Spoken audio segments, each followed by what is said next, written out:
잠이 보약이다. 건강에 숙면을 취하는 것은 매우 중요하다. 라고 몇 번 말씀드렸는데요. 그런데 이렇게 중요한 잠을 방해하는 요소로 소변 문제를 말씀하시는 분들이 생각보다 많습니다. 밤새 화장실을 왔다 갔다 하느라 깊은 잠을 못 주무실 때 방광이 약해져서 그렇다고 생각하시는 분들 많은데요. 단순히 방광 문제가 아니라 그대로 방치하면 치매, 뇌졸중을 일으킬 수 있다는 것 알고 계셨나요? 야간요 그냥 방치하지 마시고 꼭 관리하셔서 건강을 지키셔야 합니다. 지금부터 시작하는 영상 주목하세요. 안녕하세요. 한의사 가은입니다. 김가은 한의사의 무병장수 채널에서는 한의사인 저와 서울대학교 출신 기획자분들이 구독자 여러분의 건강에 도움이 되는 지식을 하나하나 분석하여 전달드리려고 합니다. 우리 모두 건강하고 행복한 삶을 살 수 있도록 구독과 좋아요 많이 부탁드립니다. 그럼 시작합니다. 우리 어머님, 아버님들이 나이가 들었다고 느끼는 순간은 한밤중에 화장실에 가고 싶어져서 여러 차례 잠에서 깰 때라고 하시는데요. 실제로 우리나라 성인 9만 명을 대상으로 조사한 결과 잠을 자는 도중에 소변을 보기 위해 일어나는 사람이 41.8%, 2번 이상 화장실에 가는 사람은 17.6%로 10명 중 4명은 잠을 자다가 한 차례 이상 소변을 보러 간다고 합니다. 수면 중 2회 이상 화장실을 간다면 야간요로 분류할 수 있는데요. 흔히들 야간요가 생기면 내 방광에 문제가 있나? 라고 많이 생각하실 거예요. 하지만 꼭 비뇨기계의 문제만은 아닙니다. 다른 이유로 야간요가 생기기도 하는데요. 어떤 이유 때문인지 바로 알아보시죠. 첫 번째, 수면 무호흡증입니다. 미국 수면 무호흡협회에 따르면 수면 무호흡증 환자의 84%가 야간 배뇨 증상이 자주 발생하는 것으로 나타났는데요. 수면 무호흡증이 생기면 우리 뇌로 가는 산소량이 적어져서 산소 공급을 위해 피를 더 많이 돌리려고 하고 심장에 무리가 가게 됩니다. 이때 뇌는 심장에 무리가 가지 않게 하기 위해서 체내 나트륨 및 수분을 제거하도록 지시하게 되죠. 그래서 수면 중 소변을 배출하려고 잠에서 깨는 것이죠.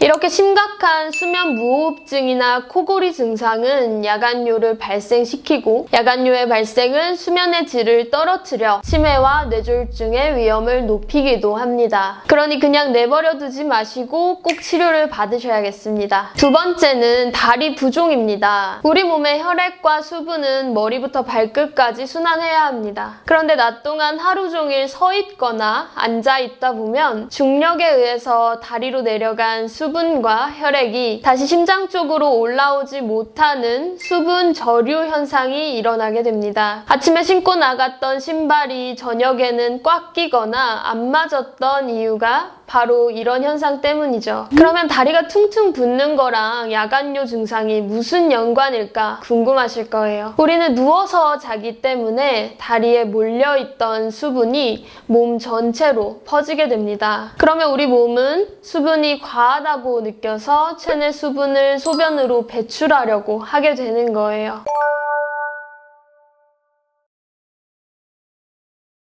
이것을 예방하기 위해서는 잠들기 2시간 전에 1분 정도 동안 다리를 심장보다 높게 들어 올려주는 운동을 해야 합니다. 그러면 다리에 몰려있던 수분과 혈액이 자연스럽게 심장 쪽으로 순환되기 때문에 심장의 과부하를 줄여주고 혈액순환을 원활하게 해서 잠들기 전에 체내 수분 배출을 하도록 도와줘서 야간요를 예방할 수 있습니다. 세 번째는 고혈당입니다. 일반적으로 우리 몸은 혈당이 일정 수치 이상이 되면 소변을 통해 포도당이 빠져나가게 됩니다. 포도당은 알갱이 형태로 혼자서 몸 밖으로 배출되기는 좀 어려워 체내 수분에 녹아 소변으로 빠져나가게 되는 원리인데요. 혈당이 계속 높으면 포도당을 더 많이 빼내야 하므로 체내 수분도 더 많이 배출되는 것이죠. 그래서 당뇨 환자 또는 인슐린을 분비하는 췌장 기능 기능이 약하신 분들은 밤에 소변을 자주 보게 됩니다. 야간뇨가 있으시다면 비뇨기계 문제 외에 내가 요즘 혈당 조절을 잘 하고 있는지에 대해서도 생각해 보는 것이 좋겠습니다. 혈당이 높으신 분들은 일주일에 5일 이상 30분씩 규칙적인 신체 활동을 통해 고혈당을 예방해야 합니다. 음식을 섭취할 때도 탄수화물을 줄이고 혈당 지수가 높은 과일은 피하시면서 신선한 채소를 많이 먹는 습관도 중요하겠죠. 네 번째는 자율신경 기능 이상입니다. 방광은 교감신경과 부교감신경을 통해 근육을 수축, 이완시켜 소변을 저장하고 배출하게 되는데요. 따라서 자율신경계에 이상이 생기면 야간뇨가 나타날 가능성이 높습니다. 우리가 낮에 생활하거나 일을 할 때에는 교감신경이 방광을 이완시켜 소변을 저장하는 기능을 하죠. 일상생활을 보내시다가 심한 스트레스를 받거나 극도의 긴장 상태일 때는 화장실 생각이 안 났던 경험 다들 있으실 겁니다. 그런 상황은 교감신경이 극도로 항진되어 방광이 확장되어 있기 때문인데요.